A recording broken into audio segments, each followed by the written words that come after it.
For most of my life, I've been the shy little girl who didn't speak up in class. I looked down at the floor when someone was talking to me, and I tried to capture as little attention as I possibly could. In 8th grade, my life was forever changed. I joined FFA.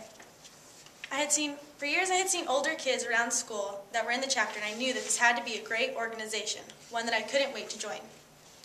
At first, I didn't know what made the difference in the older FFA kids, but I knew they were different. It wasn't until later that I came to appreciate it was their leadership skills and confidence that I admired. In one fun-filled year, my life changed and my eyes were opened to leadership. Some people say that leaders are born. Others say they are made. I think it can be both. Leadership is like anything else you do. You are not born with the ability to play sports or sing, but you may be born naturally strong or have a voice that would be good for singing. The same is true with leadership.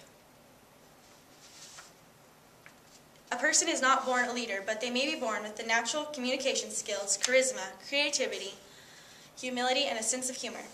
To have those natural qualities, principles, and standards is a great start, but if you add guidance from family, friends, and the FFA, plus lessons learned from life experiences, a person can become a great leader. I am a good example of this.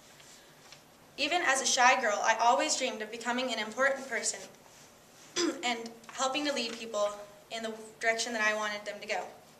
However, as I got older, I was afraid that I would never be able to do those things because I was terrified to get up and share my ideas with other people. How can you lead people if you're afraid to speak up? I used to think that even if my name was Peep, I still couldn't get a flock of sheep to follow me. That has now changed, and FFA helped make the difference. FFA taught me the qualities I was already pretty good at, like being sincere and honest, my love of learning, and my patience, and then strengthening those qualities to become an influential speaker. It has taken hard work on my weak areas, such as fear and my confidence, to get me to the point where I am today. With the help of family, friends, and FFA, I'll continue to progress.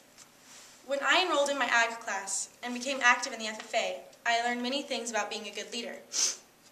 One of the very first things I learned was to be a good role model. I wasn't in the youngest group in our chapter, so I was kind of given the responsibility of helping the younger kids and not being a bad influence on them. If you're going to lead, you really should do it in the right direction. Knowing that you're setting an example for someone else really makes you more conscious about what you're doing. By example, you can also help influence not just the younger kids, but kids in your own grade that might not be behaving like they should. I said the creed, which helped me develop public speaking skills and gain my confidence. Both of these qualities are very important in being a good leader. I also went with my FFA chapter to NMLC. This conference helps you develop leadership skills in fun ways. You meet new people and do activities together.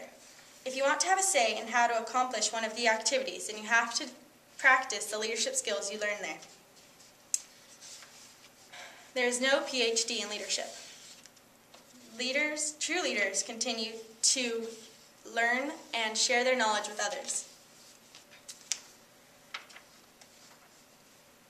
Service. FFA also develops leaders through service.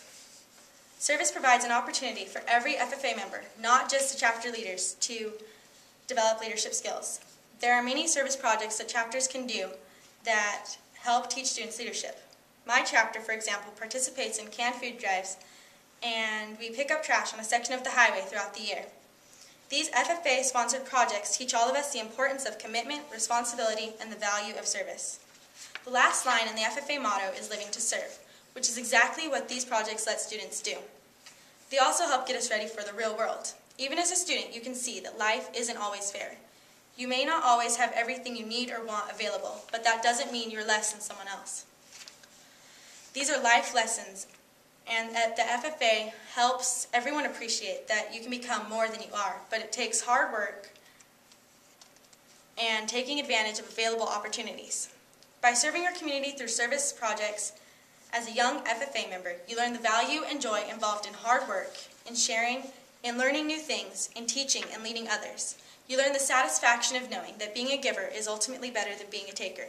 With the help of others, you learn that you can become anything you dream, even if your name isn't Bo Peep.